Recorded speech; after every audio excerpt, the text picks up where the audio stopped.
کہ کائنات پھیل رہی ہے. میں دیکھ رہا ہوں گیلیکسی میں سٹارز دور دور ہو رہے ہیں اور پھیل رہی ہے یہ کائنات. اور قرآن کہتا ہے وَالسَّمَاءَ بَنَيْنَاهَا بِأَيْدٍ وَإِنَّا لَمُوسِعُونَ. آسمان کو ہم نے اپنے دست قدرت سے بنایا ہے اور اس کو ہم قیامت تک پھیلاتے رہیں گے.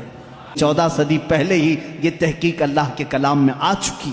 پہلے سائنسدان نے کہا کہ پہلے یہ زمین آسمان سب چیزیں ایک ہی تھیں، ایک بڑا دھماکہ ہوا، اس سے پوری کائنات پھیلی، سورج الگ ہوا، زمین الگ، آسمان الگ.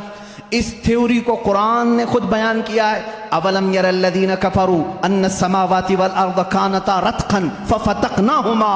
اللہ فرماتا ہے اے محبوب کیا نہیں دیکھتے وہ کافر اب بھی انکار کر رہے ہیں، زمین اور آسمان ملے ہوئے تھے، ہم نے ان کو پھاڑ کر کے الگ کیا. فتقناہما، فتق کہتے ہیں ایسا زور کا دھماکہ ہونا اور جھٹکا دینا جس سے ساری چیزیں بکھر جائیں. اور قرآن نے اس بگ بینگ کا ذکر کیا. بلیک ہول کا تذکرہ سورہ واقعہ میں موجود ہے. اللہ فرماتا ہے لا اقسم بمواقع النجوم، قسم ہے ان جگہوں کی جہاں جا کر کے ستارے فنا ہو جاتے ہیں. اس کو آج سائنسدان بلیک ہول کہتے ہیں. علم نباتات، پودوں کا علم، یہ ایک پورا باضابطہ ایگریکلچر، اس پر تو یونیورسٹیاں قائم ہیں جس میں پودوں کی نشو و نما کے متعلق تحقیقات ہوتی ہیں. اور قرآن اس کی تمام تفصیلات بتا رہا ہے. وَمِن كُلِّ الثَّمَرَاتِ جَعَلَ فِيهَا زَوْجَيْنِ اثْنَيْنِ. اللہ فرماتا ہے ہر پھل میں ہم نے میل اور فیمیل رکھا ہے. آج کے سائنس کہہ رہا ہے ہر درخت میں میل اور فیمیل ہوتے ہیں. زولوجی، جانوروں کا علم.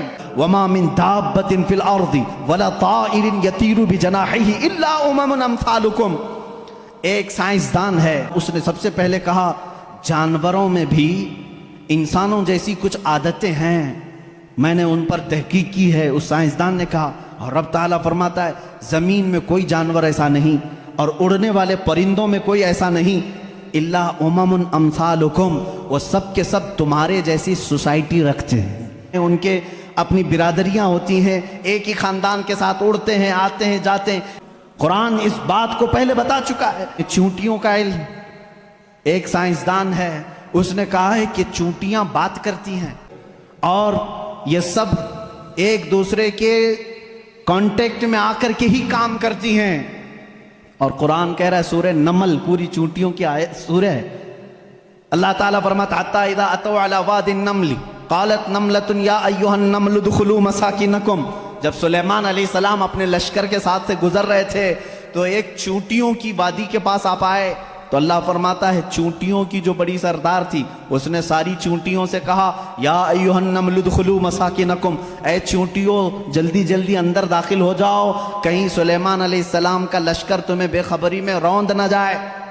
شہد کی مکھی پر ایک بندہ ہے جس نے ریسرچ کیا اور اس کو نوبل پرائز ملا ہے. یہ 1975 میں 1975 میں ایک سائنسدان نے تحقیق کر کے بتایا شہد کی مکھیاں کمیونیکیشن کرتی ہیں، ایک دوسرے سے رابطہ کرتی ہیں اور ان کو ایک ملکہ ہوتی ہے اور وہ آرڈر دیتی ہے اور اس کے آرڈر کے اعتبار سے سب جاتی ہیں.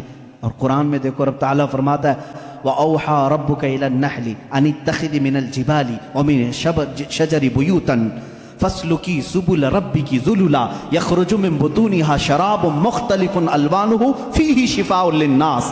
اللہ فرماتا ہے تمہارے رب نے شہد کی مکھی کو یہ علم دیا ہے اور شہد کی مکھی کا جو ورڈ یوز ہوا ہے عربی میں وہ مؤنث یوز ہوا ہے.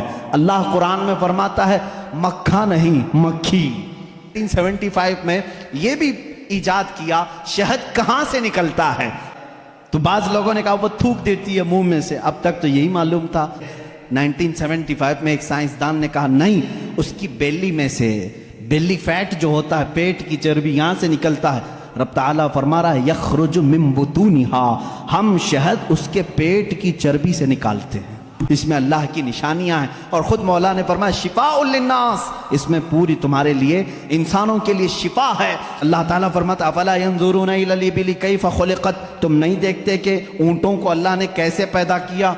یہ کالجوں میں پڑھایا گیا ہے زولوجی کے اسٹوڈنٹس کو کہ تمام مخلوقات میں اونٹ کی تخلیق ایک سب سے الگ ہے، اس لیے کہ اس کے اندر ایسا مادہ ہے 1 مہینے تک بغیر کھائے پیے زندہ رہتا ہے.